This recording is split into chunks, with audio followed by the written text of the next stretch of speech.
रवि भट्ट की रिपोर्ट। अवध के नवाब सफदरजंग ने अफगान आक्रमणकारी अब्दाली को हराया था। इसका इनाम उसे मिला कि मुगल बादशाह अहमद शाह ने 29 जून 1748 को उसे मुगल साम्राज्य का वजीर बना दिया।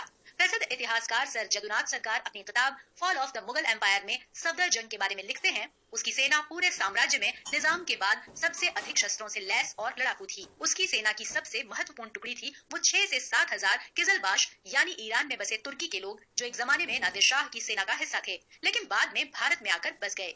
इतनी ताकत और इतना रौब, लेकिन क्या आप यकीन करेंगे कि केवल 2 साल के अंदर मुगल दरबार में एक किन्नर इतना शक्तिशाली हो गया कि वो वजीर सफदरजंग को चुनौती देने लगा।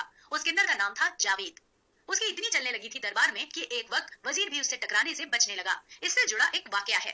23 सितंबर 1750 को सफदरजंग एक युद्ध में पठानों से हारकर दिल्ली लौटा। 70,000 घुड़सवार सैनिक होने के बावजूद वो फतह हासिल नहीं कर सका था। एक गोली उसके जबड़े को छू कर निकली थी। मौत से बाल बाल बचा था वो। इतिहासकार माइकल एडवर्ड के मुताबिक सफदरजंग जब वापस लौटा तो जावेद ने एक पुरानी मुगल प्रथा की दुहाई देते हुए कहा कि हारे हुए वजीर को पद से हट जाना चाहिए। अंत में सफदरजंग को घूस के रूप में जावेद को 70 लाख रुपए देने पड़े ताकि वो बात को आगे न बढ़ाए। जावेद अनपढ़ था, निम्न वर्ग में पैदा हुआ। इसके बाद भी कुछ गुण जरूर थे उसमें, जो मोहम्मद शाह रंगीला के जमाने में उसे हरम के सहायक अधीक्षक पद पर नियुक्त किया गया। लेकिन उसका वक्त अच्छा आया रंगीला की मौत के बाद। उसे 6,000 का मनसबदार और गुप्तचर जैसे महत्वपूर्ण विभागों का मुखिया बनाकर नवाब बहादुर के खिताब से नवाजा गया। ये खिताब आज तक किसी को नहीं दिया गया था। जावेद की इस असाधारण तरक्की की वजह लिखी है first two Nawabs of Awadh नाम की किताब में। इसके मुताबिक किन्नर जावेद के राजमाता उधम बाई से बहुत अंतरंग संबंध थे। वो पूरी तरह जावेद के वश में थी। वो मुगल हरम के सारे तौर तरीकों को धता बताकर अपनी रातें अहमद शाह की माँ के साथ शाही हरम में बिताता। अंत में इस बात की चर्चा दिल्ली के बाजारों और गलियों में होने लगी। गार्डन ऑफ इंडिया के लेखक S.C. इरविन लिखते हैं कि राजमाता मोहित थी जावेद नाम के किन्नर पर। नतीजा वो गुस्ताख हो गया, वजीर से बेअदबी करने लगा, उसकी जड़ें काटने में जुट गया। एक बार रुहेलखंड का मामला निपटाने सफदरजंग दिल्ली से बाहर गया था। जावेद ने इस मौके का फायदा उठाया और जोड़ तोड़कर अन्य देशों से युद्ध अथवा शांति करने का अधिकार प्राप्त कर लिया। इतिहासकार A.L. श्रीवास्तव के अनुसार जावेद ने पंजाब और मुल्तान का फैसला अब्दाली के हक में कर दिया। उसे जब भी मौका मिलता वो उच्च पदों पर बैठे वजीर के आदमियों को हटाकर अपने आदमी रख देता। एक बार उसने मीर बख्शी के पद से जुल्फिकार को हटाकर अपने खास फिरोज को नियुक्त कर दिया था। दरबार में अपने प्रभाव से जावेद इतना आश्वस्त था कि वो वजीर को नीचा दिखाने के मौके तलाशता रहता।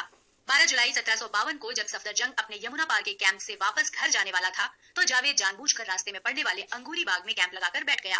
वो चाहता था कि वजीर को उधर से निकलते समय उसे सम्मान देना पड़े। सफदरजंग को इसकी भनक लग गई और उसने रास्ता बदल लिया। इसी तरह एक बार जावेद ने वजीर के एक आदमी बल्लू जाट को लालच देकर अपनी ओर मिला लिया। उस वक्त दिल्ली से 48 किलोमीटर दूर मौजूद सिकंदराबाद बादशाह का प्रिवी पर्स स्टेट था। वहाँ का प्रमुख था वजीर का खास कमर अली। जावेद ने बल्लू जाट को उकसाया कि वो कमर अली को जबरन पद से हटाकर खुद बैठ जाए। इस लड़ाई में कमर अली का लड़का मारा गया। बल्लू जाट ने सिकंदराबाद में खुले आम रईसों और व्यापारियों को लूटा। ये बात दरबार तक भी पहुंची थी। अब तक सफदरजंग समझ गया था कि जब तक जावेद जिंदा है वो केवल नाम का वजीर रहेगा। ऐसे में उसने किन्नर को रास्ते से हटाने के लिए एक साजिश रची। उसने अपने विश्वास पात्र भरतपुर के सूरजमल और जयपुर के महाराजा माधव सिंह को सुझाव दिया कि वो किसी बहाने से अपनी सेना लेकर दिल्ली आ जाएं। राज परिवार के करीबी जावेद के कत्ल के बाद यदि कोई समस्या उठ खड़ी हुई तो वो उससे निपट लेंगे।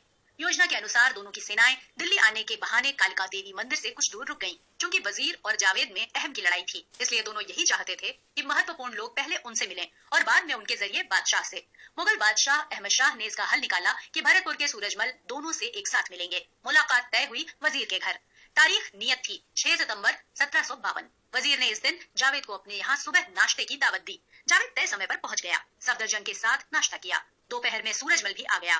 थोड़ी देर बातचीत करने के बाद सूरजमल के बारे में कुछ राय लेने के लिए जावेद को सफदरजंग एक दूसरे कमरे में ले गया। दूसरे कमरे में जाकर वजीर ने पहले तो राजकाज में दखल देने के लिए जावेद पर छींटाकशी की, फिर कहा कि उसे हरम में कुछ काम से जाना है।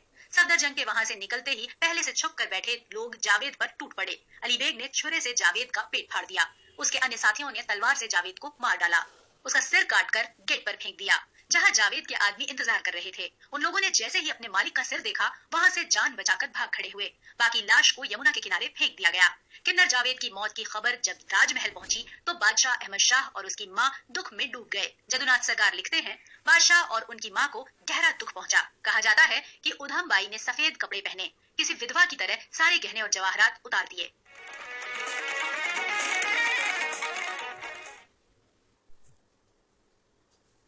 रवि भट्ट की रिपोर्ट।